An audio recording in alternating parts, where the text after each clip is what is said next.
So Cosmic Yeah, let's Skeptic, talk a like, little shit.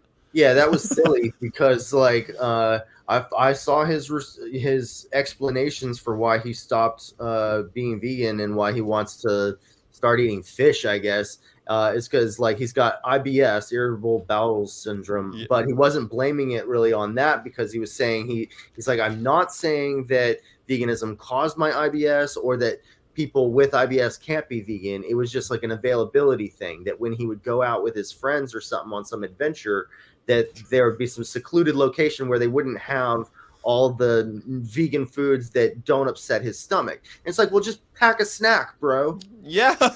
Like that's what we all do. I feel like I've been on airplane. I was on an airplane once that was so long, and they didn't have a vegan option, and I just went. Yeah. Okay. I Oh guess I'm yeah. intermittent fasting right now. Yeah, dude, I went on a 5-day hunger strike for the animals. Like, Yeah. and I ain't trying to like mess with nobody's medical conditions or nothing. Like, do what you got to do. And James but like, Aspie didn't talk for a fucking year, and this guy can't go out to dinner one time. Come on. I know, pack a snack. That's really all he had to Yeah, do. pack a So, snack, you but douchebag. I think he just lost a bit of the motivation, probably because he had no circle of vegans around him. He didn't have a social support network and just didn't have the willpower to go through it, I guess.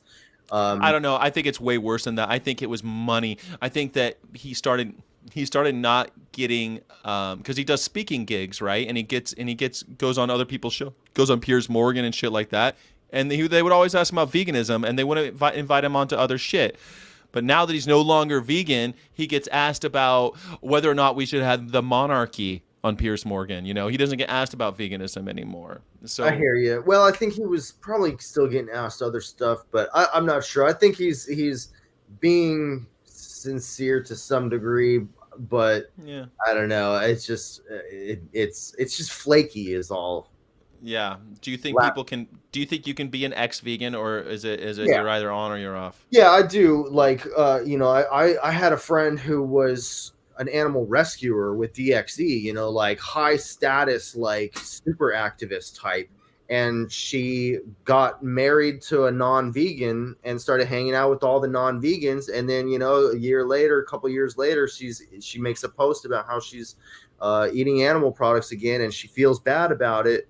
And but she's still doing it. And I'm like, how could you turn your back on something you fought so hard for? Well, also you just abandon like all of your ethics. What you're gonna go buy a Louis Vuitton bag next? Like, what do you?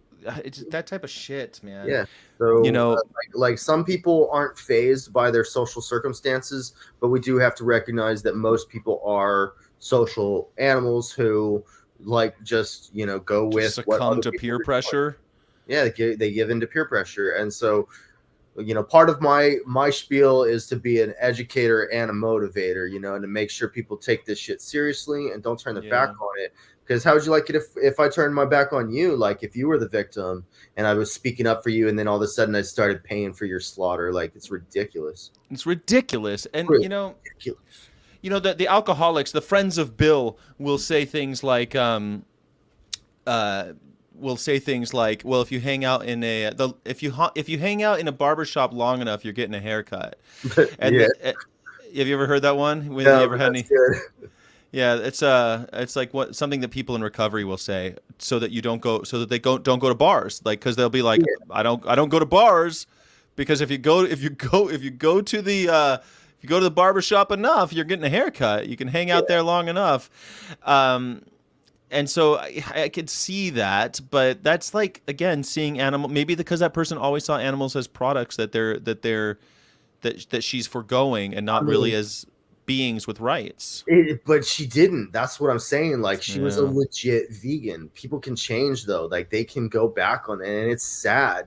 But like, this person I think, had gotten arrested for animals intentionally. Like high level stuff.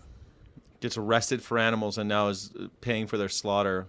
Yeah, Just a Benedict Arnold, what a turncoat yeah, for sure. piece of But again, that's another shit. that's another person who would not get in our way if we passed a law to ban slaughterhouses. They would You're let us. right. They would let us force them to be vegan.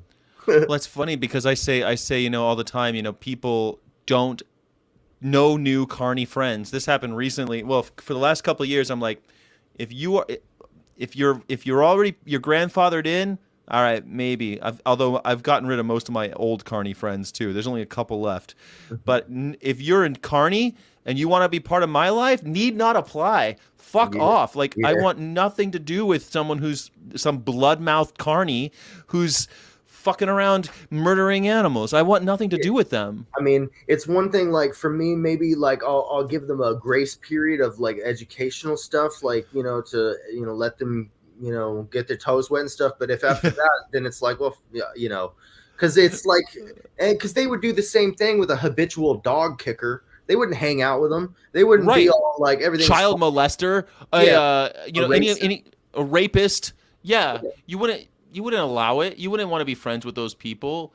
It's kind of like I get what you're saying though. For educational purposes, I will speak. I will deign to speak to a carny. But like I like to say that everyone's allowed in the lobby, but only certain people are allowed in the suites. You know what I mean?